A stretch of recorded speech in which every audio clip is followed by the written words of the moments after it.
Have you ever heard the saying, you reap what you sow? Well, generally speaking, it's true. We do, in fact, reap what we sow. And the Bible makes this clear in Galatians chapter 6, verses 7 and 8, where Paul writes, "Do not be deceived. God cannot be mocked.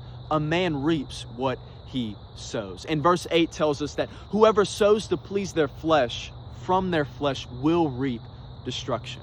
And whoever sows to please the Spirit, from the Spirit will reap everlasting life. You see, in Christ, we are made a new creation. The old is gone, the new has come. But before we met Jesus and started walking with Him, we lived in what's called the sinful, fleshly nature.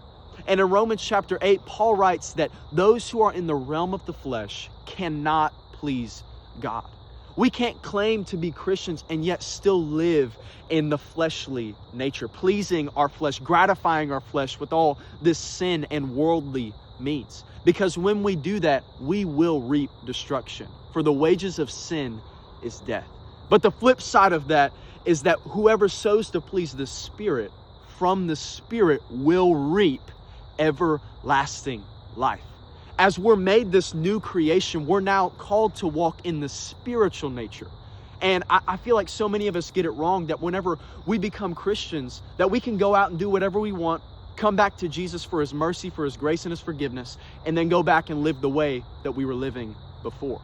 But the truth is that we are called to live in the spiritual nature, which allows us and calls us to live in submission to God's will and to His word. So I encourage you with the words of Galatians chapter 5, verse 16, which says, "So I say, walk by the Spirit, and you will not gratify the desires of your flesh."